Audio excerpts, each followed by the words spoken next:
Hey guys, welcome to the next tutorial of ethical hacking and penetration testing via Kali Linux. So I'll be continuing the previous tutorial. So in the previous tutorial I taught you about what is ARP exactly and how it works, and I also taught you about the man in the middle attack, what exactly it is. So here's a simple example of the Jessica, the receptionist, that tells the word to print the latest company's contact list. So I'll be teaching you this example in detail so that you will know what ARP poisoning or ARP spoofing is, and then we will take a look at later on at DNS spoofing, DNS poisoning, the difference between them, and later on finally the traffic tunneling. So here's an example of normal ARP communication. Jessica is a receptionist in a latest company, in a good company, and it tells the word, my MS Word, to print the company's latest contact list. But this is her first print job today, and her computer has the IP address 192.168.0.16. She wants to send the print job to HP LaserJet printer, and the IP address of the HP LaserJet printer is 192.168.0.45. So Jessica's computer broadcasts an ARP request to the entire local network asking who has the IP address 192.168.0.45 as seen in this diagram. And all the devices on the network ignore this ARP request except for the HP LaserJet printer. The printer recognizes its own IP in the request and sends an ARP reply. Hey, this is my IP address and here is my MAC address, as you can see in this diagram. So, and now Jessica's computer knows the printer's MAC address. It sends the print job to the connect device, and it also associates the printer's MAC address of 00 whatever it may be with the printer's IP address of 192.168.0.45 in its ARP table. So the founders of networking actually probably simplified the communication process for ARP so that it would function efficiently, but unfortunately this simplicity also leads to major insecurity. Know why my short description of ARP doesn't mention any sort of authentication method? Because in ARP there is none, and it is quite a very much more insecure method of communicating between computers when there are no secure connections. ARP is very trusting. As you can say, the specific term would be gullible, and when a network device sends an ARP request, it simply trusts that when the ARP comes in, it really does come from the correct device. ARP provides no way to verify that the responding device is really who it says it is. So if I go ahead and spoof my MAC address over here, IP address and MAC address as well, but the first time it goes ahead and asks the method, then I'll straight away go ahead and tell I have this IP address and MAC address, and I'll send it back to them, and the computer will later think that the attacker, has this IP address and the MAC address. So this is how it works. In fact, many operating systems implement ARP so trustingly that the devices have not made an ARP request still accept ARP replies from other devices. So think like a malicious hack. You just learned that the ARP protocol has no way of verifying ARP replies. You have learned many devices accept ARP replies before even requesting them. And well, don't I craft a perfectly valid yet malicious ARP reply containing any arbitrary IP and MAC address I choose? I can do that. Since my victim's computer will blindly accept the ARP entry into its ARP table, I can force my victim's computer into thinking that any IP is related to any MAC address I want. That means it asks for any IP address, it will be my computer, no one else's. Better yet, I can broadcast my faked ARP reply to the victim's entire network and fool all of his computers. So that's how it can be done.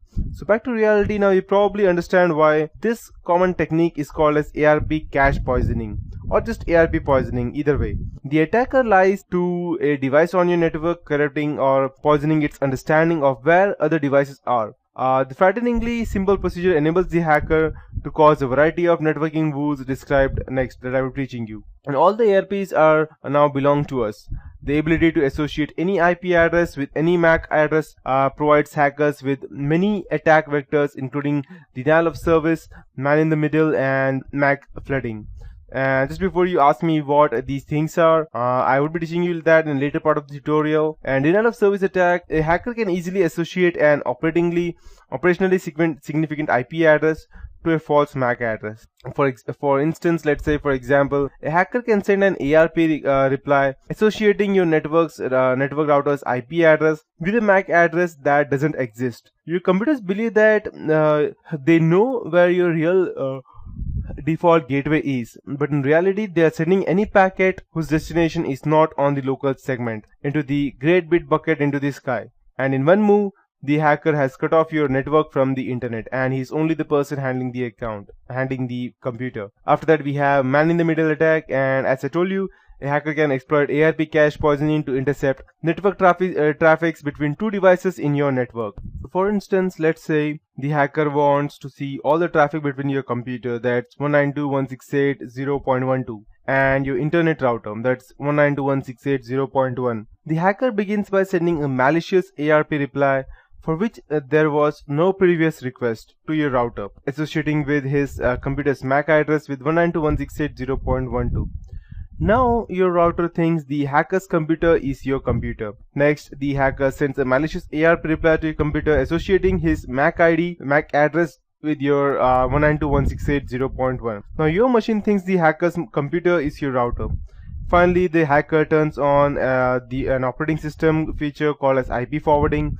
This enables the hacker's machine to forward any network traffic it receives from your computer to the router. So when you try to go to the internet, your computer sends the network traffic to the hacker's machine, which it then forwards to the real router. Since the hacker is still forwarding your traffic to the internet router, you remain unaware that he is intercepting all your network traffic and perhaps also sniffing your clear text passwords or hijacking your secure internet sessions as well. And then we have another attack, which is MAC flooding. MAC flooding is an ARP cache poisoning technique aimed at network switches. If you need a reminder about the difference between a hub and a switch, then when certain switches are, you can go and check over the internet and you'll get a lot of information. When certain switches are overloaded, they often drop into a hub mode, and in hub mode, the switch is too busy to enforce its port security features, and it just broadcasts all network traffic to every computer in our network. And by flooding a switch's ARP table with a ton of spoofed ARP replies, a hacker can overload many vendor switches and then packet sniff your network while the switch is in the hub. So you might be a bit more scared right now that if the hackers can do all of these things, then what can you do? But just calm down. This is the scary stuff. ARP cache poisoning is trivial to exploit, yet that it can result in very significant network compromise. However, before you jump to looking at any other videos such as DEFCON 7, you may notice that the major mitigating factor, only local attackers can exploit ARP's insecurities.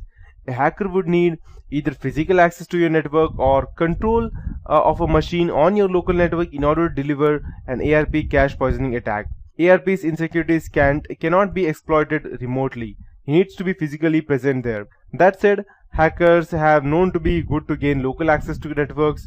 Good network administrators should be aware of the ARP cache poisoning techniques as well.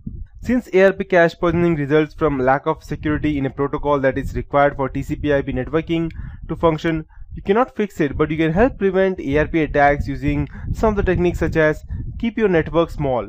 If you manage a small network, you might try using static IP addresses and static ARP tables, or using command line CLI commands such as ipconfig/all in Windows or ipconfig in Unix, or you can learn the IP address and MAC address of every device in your network. Then using the ARP -s command, you can add static ARP entries for all your known devices. Static means unchanging, that cannot be changed, and dynamic IP address means something that can be changed. This prevents the hackers from adding spoofed ARP entries for devices in your network. You can even create a login script that would add these boot static changes to your PC every time they boot. However, static ARP entries are hard to maintain, impossible in large networks. That's because every device you add to your network has to be manually added to your ARP script or entered into each machine's ARP table. But if you manage fewer than 24 devices, this technique might work for you.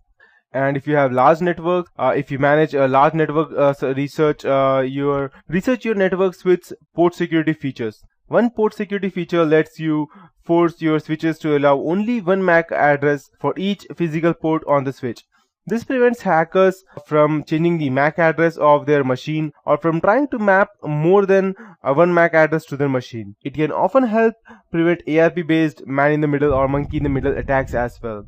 And if you have other types of network, that means for all networks, your best defense is understanding ARP poisoning and monitoring for it. And I'll highly recommend deploying an ARP monitoring tool such as ARP Watch to alert you when an unusual ARP communication occurs. This kind of vigilance is still the greatest weapon against all kind of attacks. And the best line that I have heard on this specific hack from Robert Louis Stevenson is that the cruelest lies are often told in silence. And that's how ARP poisoning is exactly. So yes, that's how it works. So that would be it for this tutorial. And since you know how ARP poisoning works, in the next tutorial I will be teaching you about the DNS poisoning and how it works exactly, and what is the actual difference between DNS poisoning and DNS poisoning versus DNS spoofing. So that's it for this tutorial. Have a nice day ahead.